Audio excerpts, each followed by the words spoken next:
नमस्कार, मैं हूं प्रशांत भारद्वाज। स्वागत है आप सभी का न्यूज रूम पोस्ट पर। देश में बाघों के संरक्षण के लिए शुरू किए गए प्रोजेक्ट टाइगर को आज 50 साल पूरे हो चुके हैं। इस मौके पर प्रधानमंत्री नरेंद्र मोदी कर्नाटक में स्थित बांदीपुर राष्ट्रीय उद्यान पहुंचे थे। आपने भी आज सुबह से ही टीवी पर, सोशल मीडिया पर, डिजिटल मीडिया पर पीएम मोदी की बांदीपुर नेशनल पार्क वाली तस्वीरें, हाथी को गन्ना खिलाते हुए उनका दिलचस्प वीडियो, ये सब कुछ देखा होगा। बांदीपुर में पीएम मोदी ने एक महत्वपूर्ण बात कही, एक बड़ी अहम जानकारी उन्होंने दी।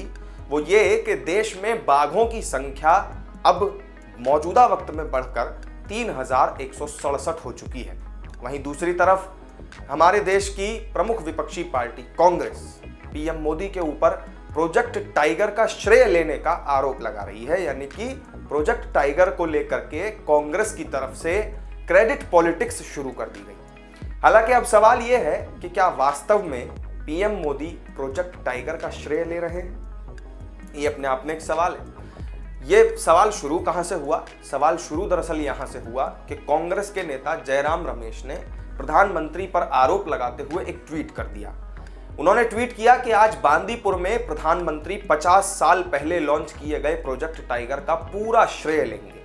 वो पर्यावरण, वन, वन्यजीव और वन क्षेत्रों में रहने वाले जनजातियों की रक्षा के लिए बनाए गए सभी कानूनों को खत्म करते हुए बहुत तमाशा करेंगे। ये सब सुर्खियों में रहेगा, लेकिन सच्चाई इसके विपरीत है। और इतना ही नहीं, कर्नाटक कांग्रेस ने भी अपने आधिकारिक ट्विटर अकाउंट से पूर्व प्रधानमंत्री इंदिरा गांधी की एक फोटो ट्वीट करके पीएम मोदी पर निशाना साधते हुए लिखा कि नरेंद्र मोदी 70 साल से कांग्रेस ने क्या किया है। कांग्रेस सरकार ने 1973 में बांदीपुर बाघ संरक्षण परियोजना पूरी लागू की थी। यहीं आज आप सफारी का आनंद ले रहे हैं। प्रोजेक्ट टाइगर का परिणाम है कि आज बाघों की संख्या में काफी इजाफा हुआ है। उनसे खास अपील कि बांदीपुर अडानी को मत बेचिए, यानी यहां पर भी कांग्रेस ने घुमा फिरा के अडानी को घुसा ही दिया। ये तो था कांग्रेस का स्टैंड। अब मैं आपको उन तथ्यों से रूबरू कराता हूं जो देश में बाघों की घटती संख्या पर कांग्रेस की पोल खोलकर रख देंगे। देश की आजादी के बाद पहली बार साल 1950 में बाघों की गणना की गई थी। उस समय जो आंकड़े सामने आए उनके अनुसार देश में बाघों की संख्या 40,000 थी। सोचिए, हमारे देश में उस वक्त 40,000 बाघ थे। इसके बाद अगले 20 सालों में फिर बाघों की यह संख्या घटकर 1,800 पहुंच गई 2 दशकों के अंदर। ये वो दौर था जब देश की सत्ता जवाहरलाल नेहरू और गुलजारी लाल नंदा, लाल बहादुर शास्त्री से होते हुए इंदिरा गांधी तक के हाथों में पहुंच गई थी। देश में कांग्रेस के शासन के दिन बढ़ते जा रहे थे, लेकिन बाघों की संख्या लगातार गिरती जा रही थी। इसके बाद साल 1973 में इंदिरा गांधी ने प्रोजेक्ट टाइगर लॉन्च किया। इस प्रोजेक्ट का मकसद देश में बचे हुए बाघों का संरक्षण करना था। शुरुआत में इस प्रोजेक्ट को देखकर यूं लगा कि जैसे बाघों की संख्या में बड़ी बढ़ोतरी होने वाली है। लोग काफी खुश थे, उत्साहित थे। ऐसा हुआ भी। साल 1980 तक बाघों की संख्या 3,000 तक पहुंच गई, लेकिन इसके बाद फिर 1990 में यह संख्या गिरकर 3,000 और साल 2006 में महज 1,411 रह गई।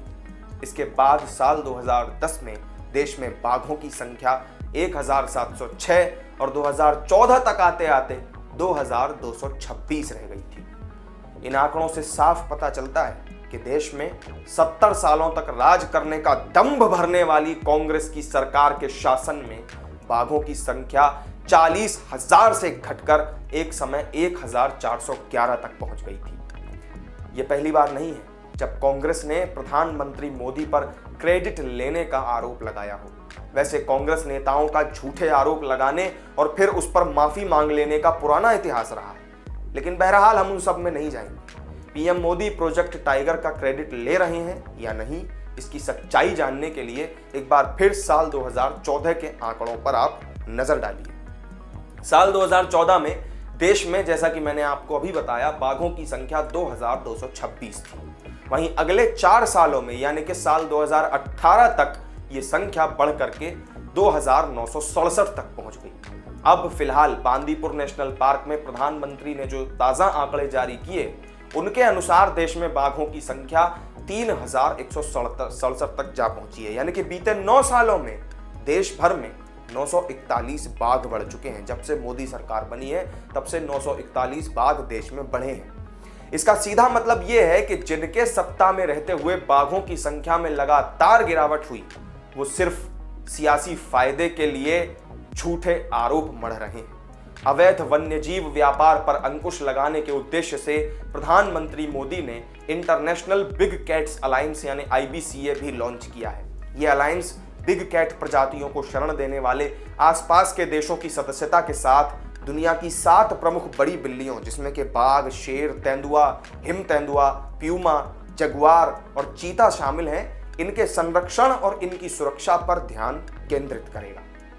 यानी कि प्रधानमंत्री मोदी अभी भी बिग कैट अलायंस जैसे कदमों के जरिए देश में बाघ और दूसरे विडाल जो जंतु हैं उनके संरक्षण के लिए लगातार काम कर रहे हैं, लेकिन कांग्रेस सिर्फ और सिर्फ क्रेडिट पॉलिटिक्स में लगी है। तो इस वीडियो में मेरे साथ फिलहाल इतना ही। कांग्रेस के नेता जयराम रमेश की तरफ से जो आरोप प्रधानमंत्री मोदी को लेकर के लगाए गए हैं, उन पर आपका क्या रिएक्शन है, कमेंट करके हमें जरूर बताएं। वीडियो पसंद आया हो तो लाइक और शेयर कर दें, और चैनल को अगर सब्सक्राइब नहीं किया हो तो जरूर कर लें। फिर मिलेंगे किसी नई वीडियो में नई जानकारी के साथ। तब तक के लिए दीजिए इजाजत।